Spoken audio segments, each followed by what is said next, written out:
Now at 9, the city of Neosho is packed with people as Missouri's largest garage sale kicks off. Plus, why the Joplin Police Department got filled with pinwheels today. And a 4-state hero is laid to rest after more than 75 years. The 4 states' most watched news starts now. This is KOAM News at 9 on Fox 14. I'm Anthony Saviello. It was a standing room only in Neosho, Missouri, as Missouri's largest citywide garage sale kicked off.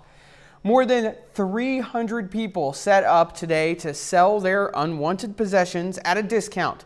It's a massive event for the city, drawing in people from all over the region. People save up their stuff all year to get rid of it when the buyers come to town. I would say yes. Ever since last year, I know her family and my parents have been planning and preparing. I have brought my stuff with me from a different state, and what I had accumulated, and we just kept accumulating all year, kind of putting things together for the garage sale. Everything that we got, we put into boxes in our shop to save up for today. The sale resumes tomorrow, scattered all across Neosho. Chief Meteorologist Doug Heddy joins us with a first look at weather. Well, it definitely turned out to be a nice Friday for us today. Temperatures are fantastic.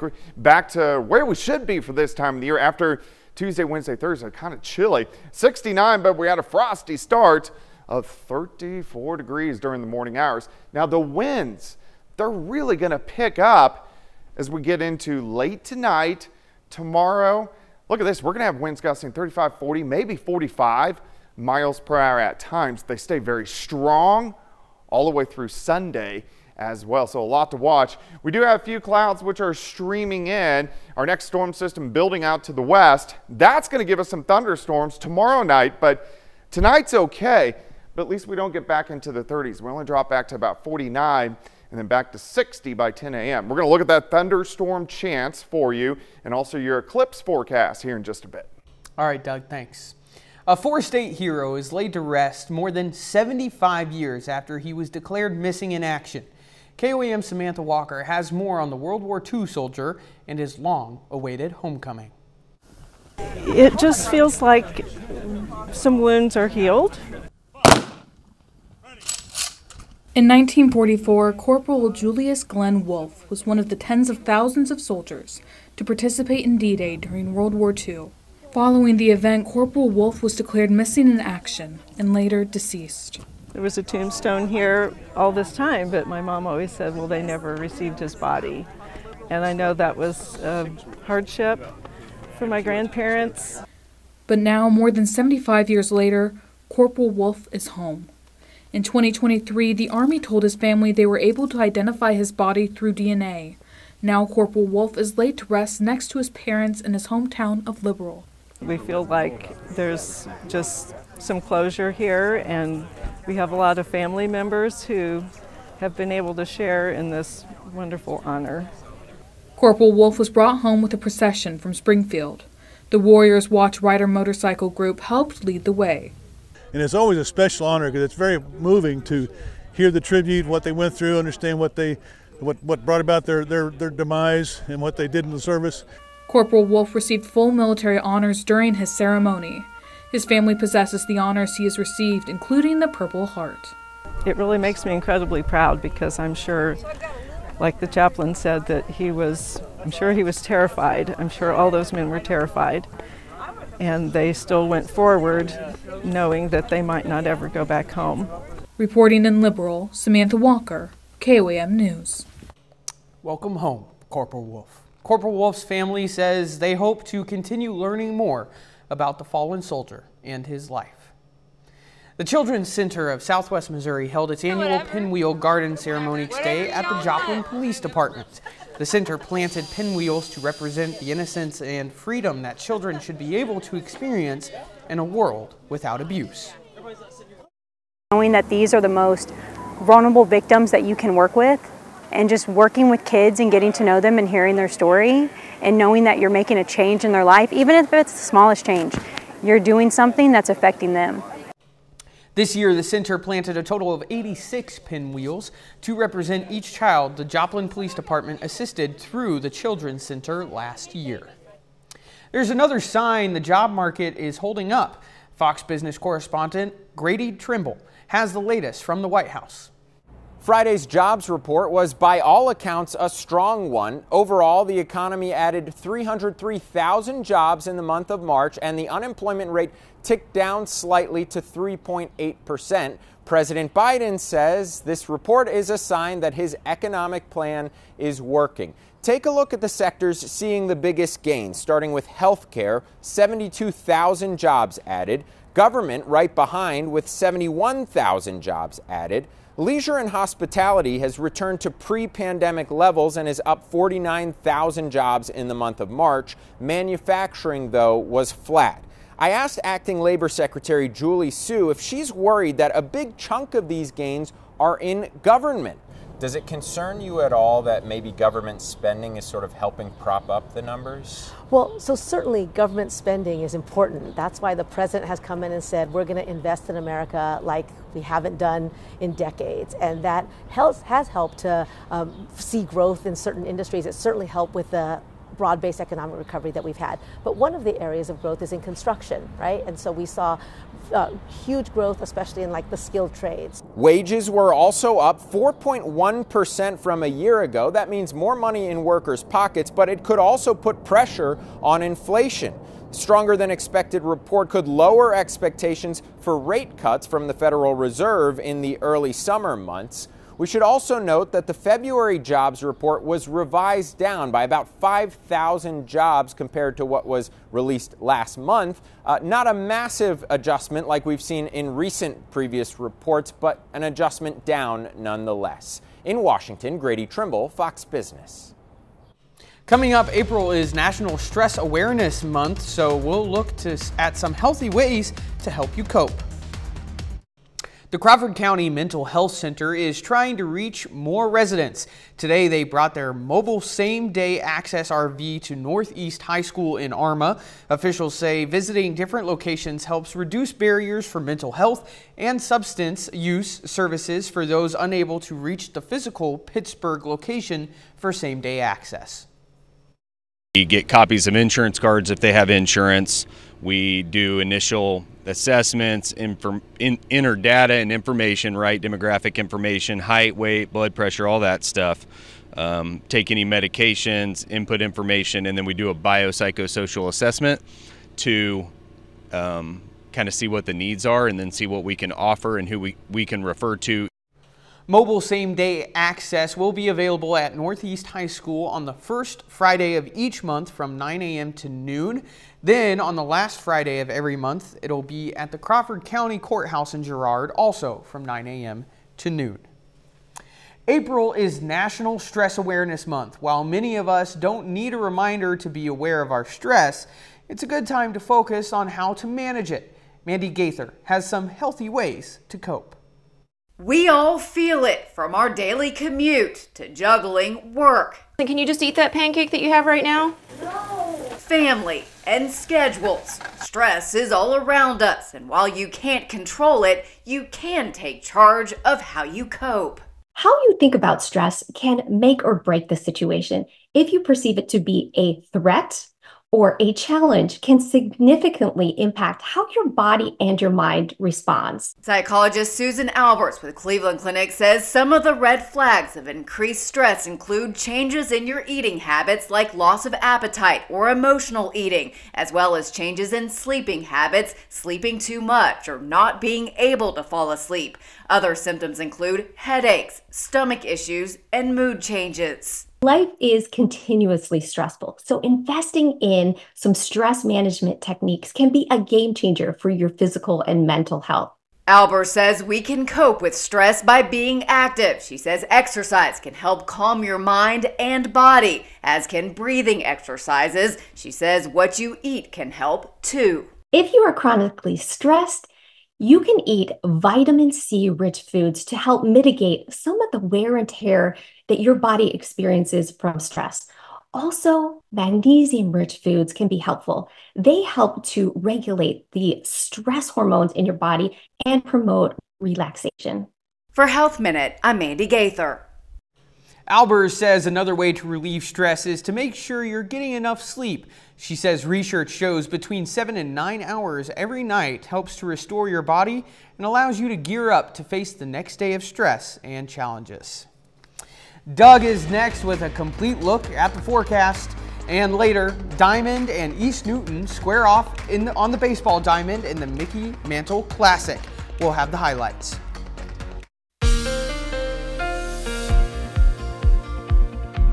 Well, of course, it turned out to be a nicer day for us today. Temperatures pretty good as we went into the upper 60s. The winds, just kind of a light breeze, and that's kind of where we are sitting right now, kind of a southeasterly wind, 5 to 10 to 15. But these really increase as we go through the overnight hours tonight and then into your Saturday.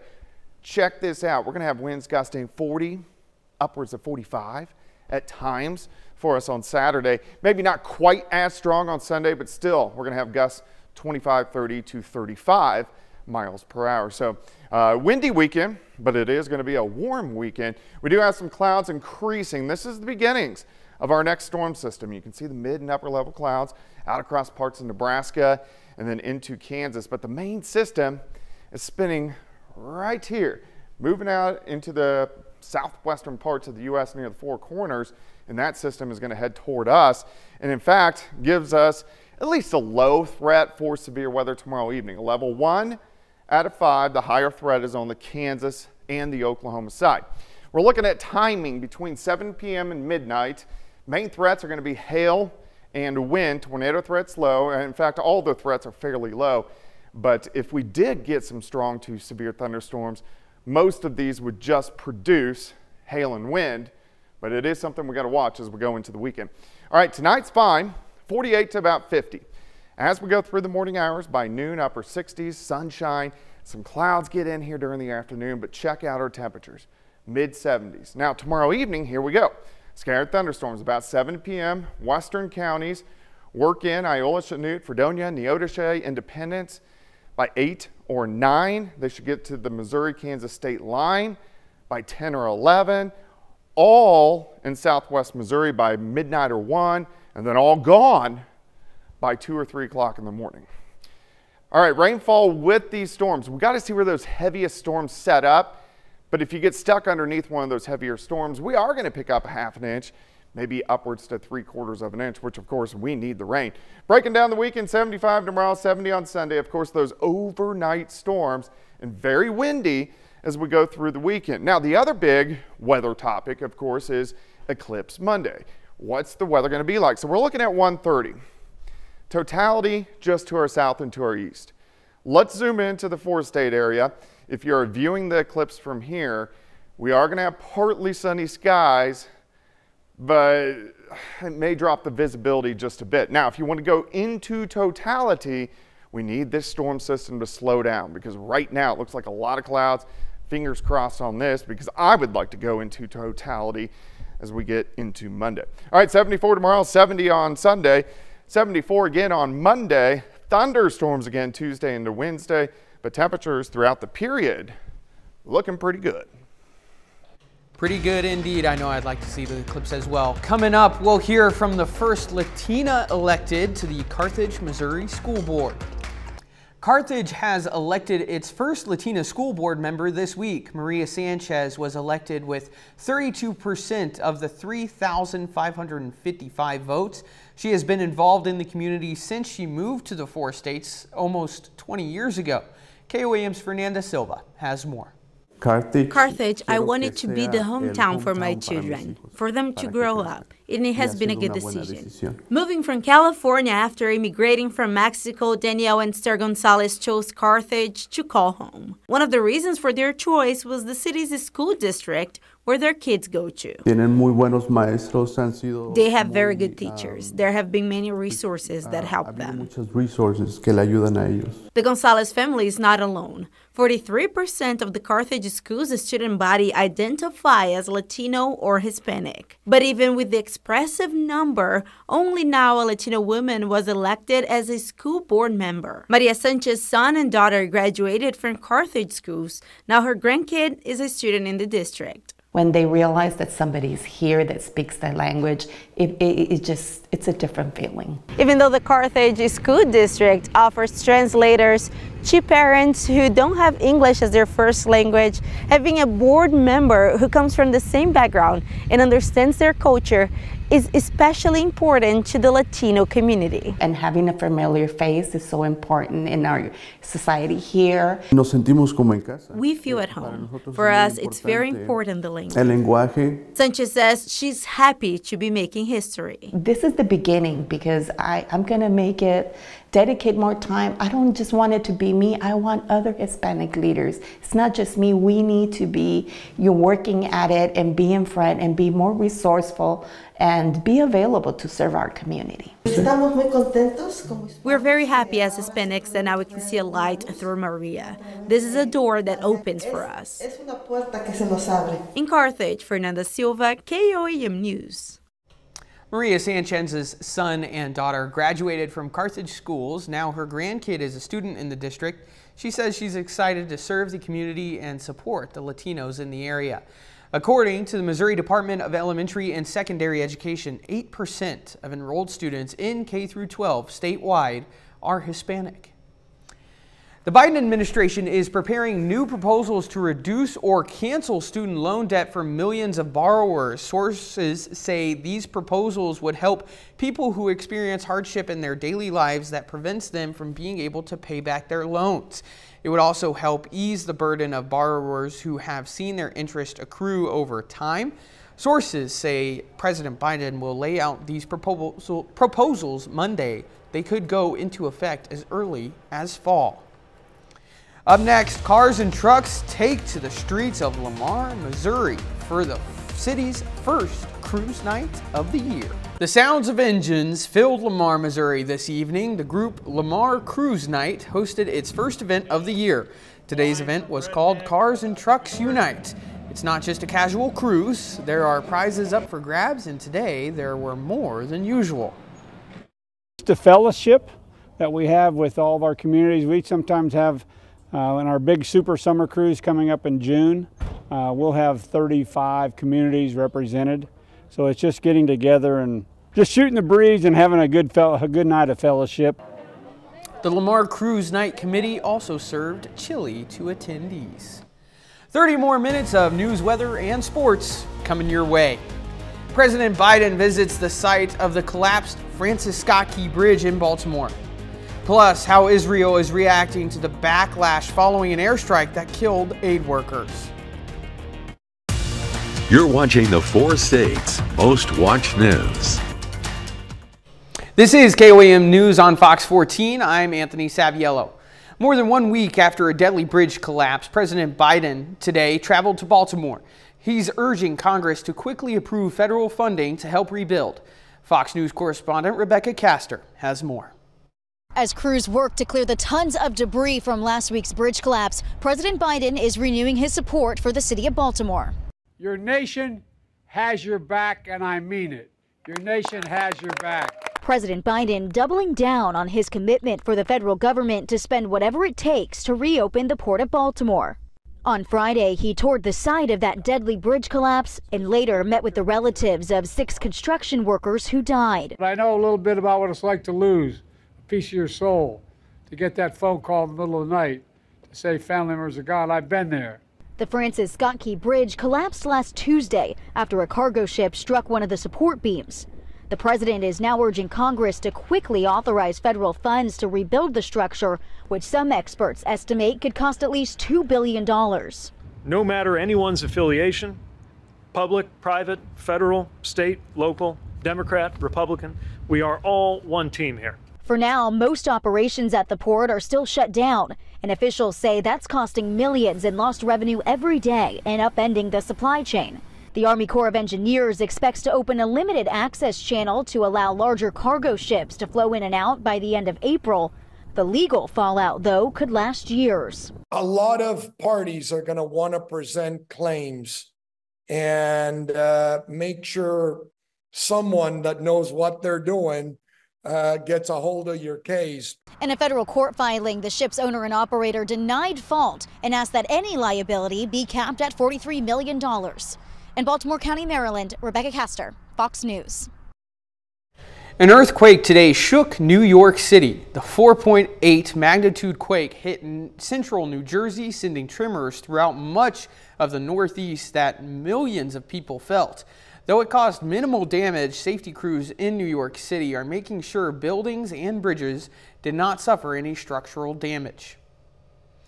The Israeli military says it dismissed 2 officers and reprimanded 3 others after those deadly airstrikes on aid workers in Gaza. Fox News Foreign Affairs correspondent Greg Paltic has more from London.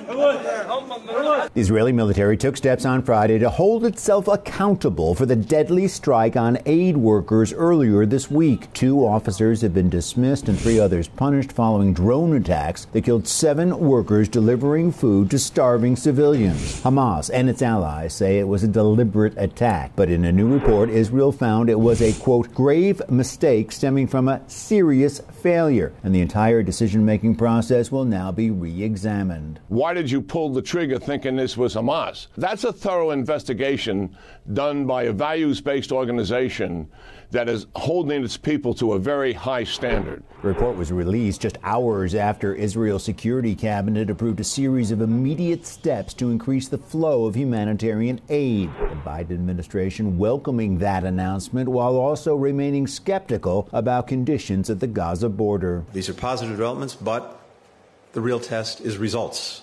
And that's what we're looking to see in the coming days and in the coming weeks. The report and the increase in aid shipments could be part of a broader push by Israel to soften its stance in Gaza following a series of public disagreements with the White House, which is now floating the idea of decreasing military assistance to Israel. We need to see certain changes, and if we don't, then we'll have to consider changes to our own policy. But it's not about leverage. CIA Director William Burns is expected to travel to Cairo this weekend for a new round of talks regarding a ceasefire and the release of hostages.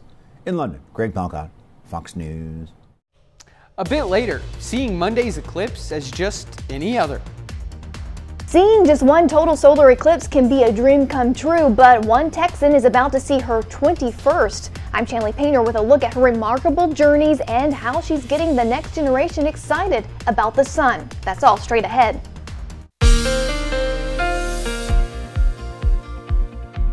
Well, of course, it turned out to be a nicer day for us today. Temperatures pretty good as we went into the upper 60s. The winds, just kind of a light breeze, and that's kind of where we are sitting right now, kind of a southeasterly wind, 5 to 10 to 15. But these really increase as we go through the overnight hours tonight and then into your Saturday.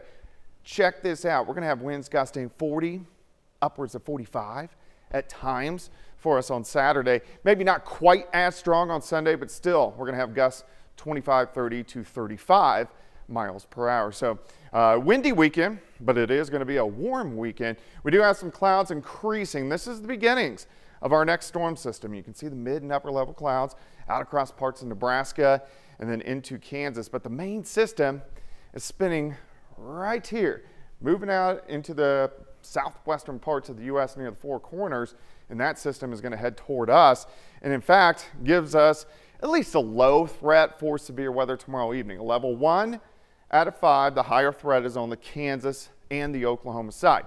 We're looking at timing between 7 p.m. and midnight. Main threats are going to be hail and wind. Tornado threats low. And in fact, all the threats are fairly low. But if we did get some strong to severe thunderstorms, most of these would just produce hail and wind. But it is something we got to watch as we go into the weekend. All right, tonight's fine. 48 to about 50. As we go through the morning hours, by noon, upper 60s, sunshine. Some clouds get in here during the afternoon, but check out our temperatures, mid 70s. Now, tomorrow evening, here we go. Scattered thunderstorms about 7 p.m. Western counties work in Iola, Chanute, Fredonia, Neodesha, Independence. By 8 or 9, they should get to the Missouri-Kansas state line. By 10 or 11, all in southwest Missouri by midnight or 1. And then all gone by 2 or 3 o'clock in the morning. All right, rainfall with these storms. We got to see where those heaviest storms set up. But if you get stuck underneath one of those heavier storms, we are going to pick up a ½ an inch, maybe upwards to 3/4 of an inch, which of course we need the rain. Breaking down the weekend, 75 tomorrow, 70 on Sunday. Of course, those overnight storms and very windy as we go through the weekend. Now, the other big weather topic, of course, is Eclipse Monday. What's the weather going to be like? So we're looking at 1:30. Totality just to our south and to our east. Let's zoom into the 4-state area. If you're viewing the eclipse from here, we are going to have partly sunny skies, but it may drop the visibility just a bit. Now, if you want to go into totality, we need this storm system to slow down, because right now it looks like a lot of clouds. Fingers crossed on this, because I would like to go into totality as we get into Monday. All right, 74 tomorrow, 70 on Sunday, 74 again on Monday. Thunderstorms again Tuesday into Wednesday, but temperatures throughout the period looking pretty good. Looking pretty good. Thanks, Doug. Man, I really hope that eclipse is visible. NASA estimates about 99% of Americans will see the sun covered up at least somewhat during the eclipse. While many of us humans are getting excited about the rare celestial event, some people are curious about how animals might react. Jared Hill has a closer look. As millions of people turn their protected eyes up to catch a glimpse of the eclipse, scientists say animals tend to respond in their own way. As soon as totality happens, the animal kingdom, similar to humans, end up reacting to the fact that lights are going off, time to go to bed. Like these bees in Tennessee that suddenly returned to their hives 7 years ago. In Carbondale, Illinois, a prime eclipse viewing spot in 2017, and in the path of totality again in 2024, researchers will have a rare back-to-back chance to study the impact on wildlife.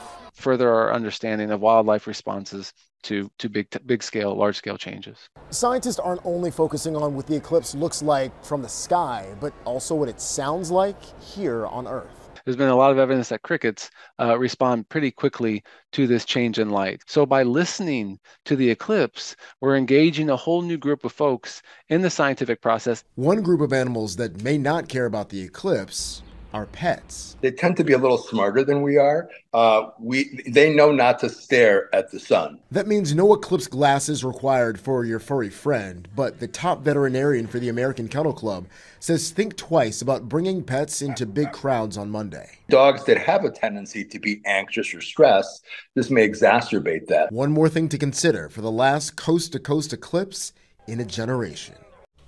Fingers crossed indeed. Coming up in sports, Pittsburgh State baseball goes on the road for a battle with the #2 ranked team in the nation. Plus, the 25th annual Mickey Mantle Classic gets started in Commerce. Brock Baldridge has those stories and more up next in sports. Well, the Missouri Southern Lions look to return home to Warner Turner Field this weekend after losing 2 of their last 3 games last weekend. Now this weekend, the Lions look to bounce back against Central Oklahoma. A brisk night in Joplin as Missouri Southern hosts the 19th ranked UCO Broncos. We start things in the top of the 3rd inning. Broncos lead 2-0. Matt Bond hits a bloop single out to left field, comes down for a hit. A run comes in to score, and Central Oklahoma takes a 3-0 lead. Southern looks to get back in the game as we go to the bottom of the 3rd inning. Drew Townsend singles up the middle into center field. Garrett Rice will round 3rd and slide home safely as the Lions are on the board down 3-1. A few batters later, Henry Kuziak is up at the plate, and take a good look. You won't see this one for long. It's a game-tying 2-run homer. Missouri Southern evens things up at 3 apiece. We jump ahead to the 4th inning now. Southern threatening to take the lead as Garrett Rice puts a charge into this ball deep center field, but Caleb Glass, look at this, makes an outstanding catch at the fence. Central Oklahoma takes game 1 as the Broncos beat the Lions 7-5. Over to Warrensburg tonight. Pitt stays on the road facing #2 ranked Central Missouri. Central Missouri takes down Pitt State, winning that game 9-1. Pitt State looks to even the series tomorrow at 2 p.m. Well, this weekend was filled with numerous high school baseball tournaments across the 4 states. One of those is the longest standing ones, happens to be in Commerce, Oklahoma. Hometown Mickey Mantle, day 2 of the 25th annual Mickey Mantle Classic in Commerce. Diamond versus East Newton. All teams using wood bats here as Peyton Marbo on the hill for the Wildcats. Gets a swinging strike on the first, then catches the batter looking for the second before another swinging strikeout to end the inning. Still scoreless in the third until Adam Brown comes up and hits a bouncing ball up the middle. That leads to the game's first run. Wildcats up 2-0. We head to the 5th now. Giancarlo Martinez drives this pitch into center field, trying to add to that lead, but East Newton, what a play here. Great relay to the plate, gets the out at home plate. The Patriots just couldn't break through today against Marbo as he was tough to get on the mound. Gets the swinging strikeout in the 6th. Marbo throws a complete game, striking out 7, picking up the win. Diamond beats East Newton 4-1. Next game up in Commerce, Quapaw taking on Arcadia Valley. Start things in the top of the 2nd inning as the Wildcats trail 1-0. Aiden Burton gets a line drive to left field. Count that as a base hit. Next batter to the plate, strikes out swinging, but Burton was on the move as he steals second base, and through that cloud of dust, he is there safely with a steal. So Quapaw leaves him stranded. Bottom of the 4th, Arcadia Valley's up 2-0. Comebacker goes right to Cooper Welch on the mound. He starts the 1-6-3 double play to end the inning. So we go to the top of the 5th inning now.